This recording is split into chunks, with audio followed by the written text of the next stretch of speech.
gampang wong urip yen ton weruh urip pira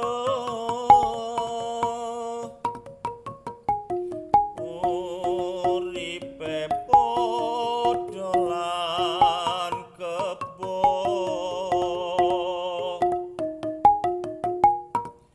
anger kebo dagingipun halal yen pinanganno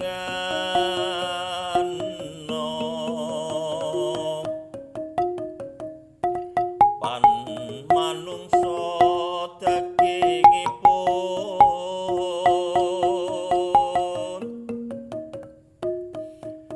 yen pinangan mesti haram.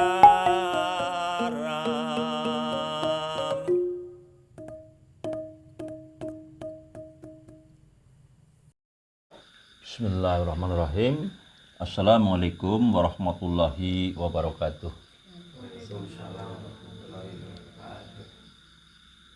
Selamat berjumpa kembali dengan channel Sambato. Bismillahirrahmanirrahim. Alhamdulillahirabbil alamin wa bihi nasta'inu ala umurid dunya waddin. Asyhadu alla ilaha illallah al-malikul haqqul mubin wa asyhadu anna Muhammadar Rasulullah shadiqul waqtil amin. Allahumma sholli wa sallim ala sayyidina Muhammadin wa ala alihi washabihi ajmain. Wala haula wala quwwata illa billahil aliyul azim, amma ba'd. Pada malam hari ini betul-betul bersyukur kepada Allah Subhanahu wa taala atas segala kenikmatan, limpahan, keberkahannya kepada kita semuanya sehingga bisa kita berjumpa kembali untuk membahas pada malam hari ini. Saya akan menceritakan adanya hukum asal. Ada hukum asal yang akhirnya menjadi satu perilaku kita dan ini juga menjadi satu visi misi kenapa Nabi Muhammad dilahirkan ke dunia ini, termasuk caranya adalah mengingat hukum asal agar kita tidak masuk di dalam golongannya orang-orang yang zalim. Jadi sewaktu menjelang wafatnya Nabi kita Nabi Muhammad Shallallahu Alaihi Wasallam, maka dipertanyakan visi misi apa yang sesungguhnya yang dia bawa dihadirkannya ke dunia ini. Kemudian dijawab dengan innama fu'istu liutamima makariman akhlak. Jadi visi misi Nabi tidak lain hanyalah untuk menyempurnakan akhlak budi pekertinya manusia. Lah itu menjadi tujuan awal dan menjadi tujuan akhir di akhir hayatnya dia, maka menyampaikan yang menjadi tujuannya adalah menyempurnakan akhlak budi pekerti manusia. Akhlak budi pekerti manusia yang seperti apa? Maka yang akan dicari adalah berbudi pekertilah kamu seperti budi pekerti Tuhanmu. Maka jika orang memahami akhlak Nabi itu adalah Al-Quran, sementara Al-Quran adalah firman Allah, maka sesungguhnya akhlak Nabi adalah akhlaknya Allah. Taholak bi akhlaki akhlak illah. Jadi berbudi pekertilah kamu seperti budi pekerti Tuhanmu. Nah, di sini sangat penting sekali agar supaya kita itu tidak lupa sesungguhnya apa tujuan diri kita di dunia ini, yaitu tidak lain adalah agar berbudi pekerti yang mulia seperti budi pekerti Tuhannya. Maka dulu saya sudah menyampaikan bahwa semua manusia dilahirkan ke dunia ini melalui ibunya itu dalam keadaan tidak tahu apa-apa, tidak bisa apa-apa. Wallahu akhrajakum min butuni ummahatikum la ta'lamuna syai'a wa ja'ala lakumul sam'a wal absara wal af'idah la'alakum tashkurun.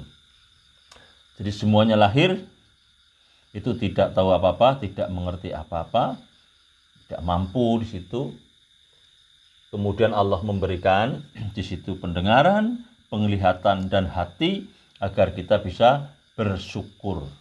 Nah, dari sinilah yang menjadi awal mula kita mau memahami bagaimana Allah mengajarkan kepada diri kita. Maka kita pahami bahwa siapapun yang tidak memahami akan hukum asal ini, maka orang itu akan dimasukkan ke dalam golongannya orang-orang yang zalim.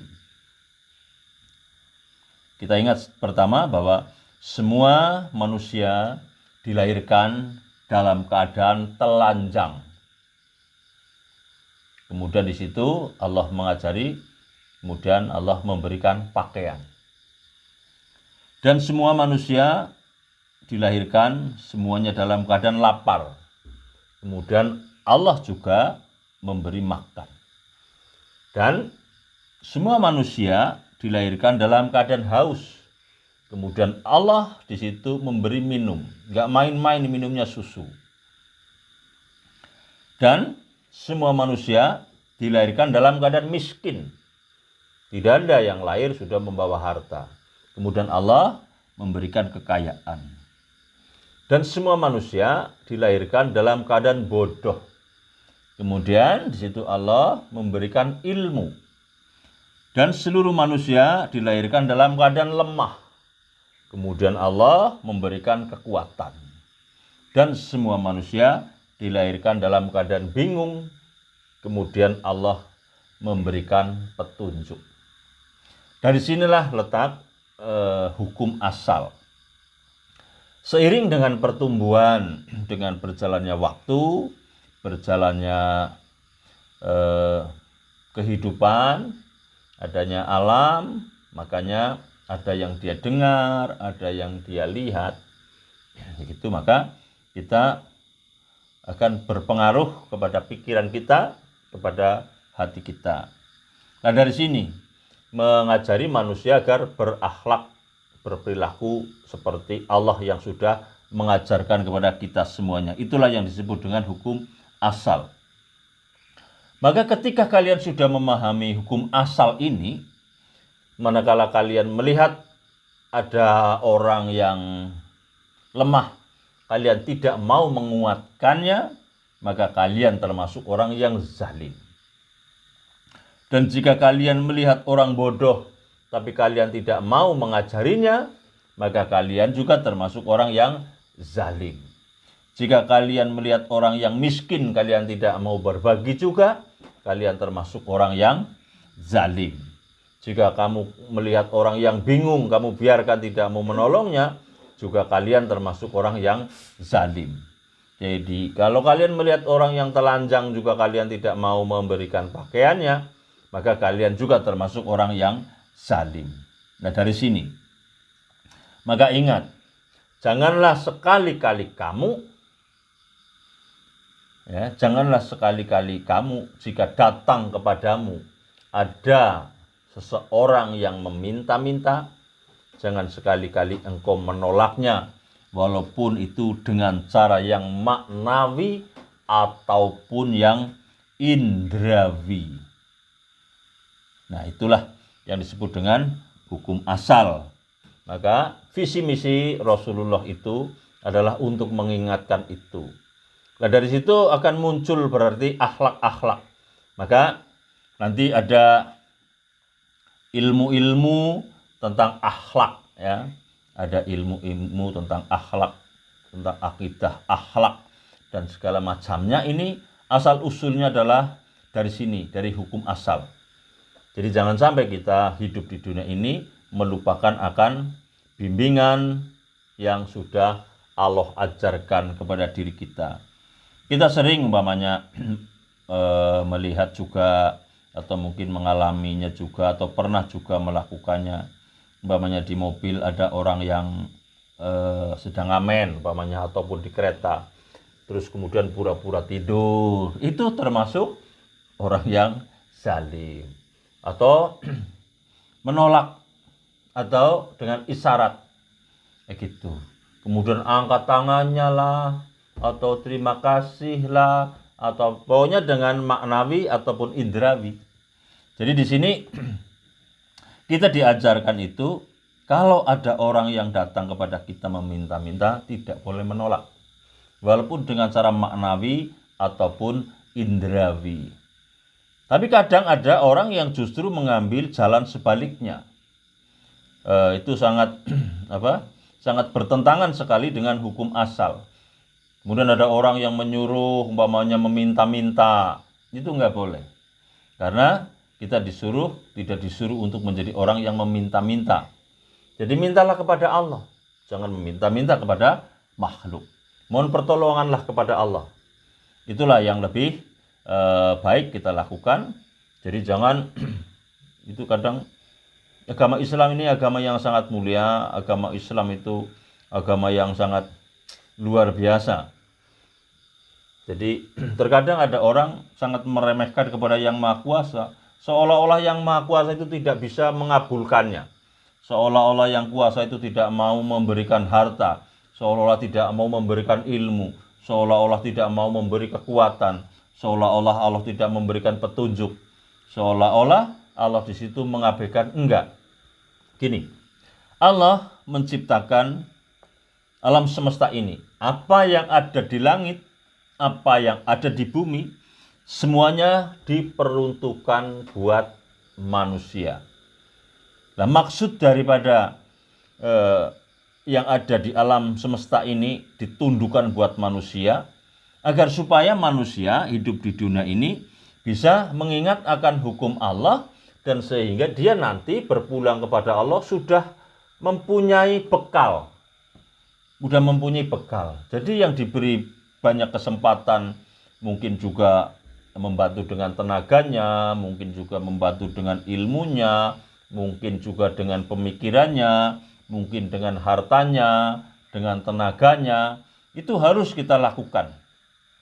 Jadi apapun yang sudah ada di dunia ini, Allah buat manusia agar nanti berpulang kepada yang Maha Kuasa itu sudah mempunyai bekal. Bekalnya apa ya? Bekal yang sudah Allah persiapkan di alam semesta ini. Jadi nggak boleh menjadi orang yang pelit, menjadi orang yang kikir, menjadi orang yang tamak, gitu. Dan rezeki juga tidak bisa ditarik dengan ketamakan, gitu. Makanya kalau kita betul-betul bisa memahami akan hukum asal ini, sesungguhnya menjadi betul-betul sempurna ya. Kita beragama itu menjadi sempurna. Islam dikatakan inna dhinna ngindallahil Islam, telah disempurnakan agamamu wahai Muhammad. Kenapa kok disempurnakan? Ya karena Nabi Muhammad telah dipenuhi dengan budi yang mulia dan hati yang sangat baik. Jadi bagaimana kita bisa beragama dengan sempurna kalau hatinya belum baik, juga budinya belum mulia? Jadi kemuliaan hati, kebaikan hati ini sangat ditentukan sekali, karena ini menyangkut tentang akhlak. Termasuk juga adanya rukun Islam itu, adanya rukun iman, rukun Islam juga menyangkut nantinya tentang akhlak. Bagaimana kita berakhlak dengan Allah? Bagaimana kita berakhlak dengan Rasulullah? Makanya kita bersyahadat, kita berakhlak dengan Allah, kita tidak akan menuhankan kecuali hanya kepada Allah. Maka kita bersyahadat. Dan kita tidak akan mengambil suri toladan kecuali kepada yang paling baik, yaitu kepada Nabi Muhammad. Itulah akhlaknya. Dan juga dalam pelajaran sholat juga, kita harus berakhlak juga. Tegakkan sholat untuk mengingat Allah. Itulah akhlak juga. Dan juga berlaku juga kepada sesama hamba-hamba Allah. Yaitu dengan cara mencegah dengan yang keji dan yang mungkar. Inna sholata tanha anil fahsya'i wal mungkar. Juga itu berkaitan dengan akhlak. Kemudian ada juga bersedekah. Nah, itu juga berkaitannya dengan akhlak. Juga berpuasa, itu juga kaitannya dengan akhlak. Sampai kepada ibadah haji, itu pun semuanya berkaitan dengan akhlak. Maka tak ulangi lagi, bahwa siapapun yang tidak memahami akan hukum asal, maka orang itu nanti dimasukkan kepada golongannya orang-orang yang zalim. Maka mulai sekarang mari kita bersama-sama mengupayakan kembalilah kepada hukum asal agar kita tidak masuk di dalam kategori golongannya orang-orang yang zalim. Maka bila mana datang kepadamu seorang yang meminta-minta, janganlah sekali-kali engkau menolaknya walaupun dengan cara yang maknawi ataupun indrawi. Demikian penyampaian saya pada malam hari ini, walaupun sedikit, mudah-mudahan bisa menjadi tambahnya sebuah pemahaman, menyadarkan diri kita agar diri kita itu bisa sesuai dengan visi misi yang dibawa oleh Nabi kita, Nabi Muhammad SAW, yaitu dengan innama fuistu li utamima makariman akhlak. Maka berakhlaklah kamu, berbudi pekertilah kamu seperti budi pekerti Tuhanmu. Saya akhiri, billahi taufiq wal hidayah. Wassalamualaikum warahmatullahi wabarakatuh.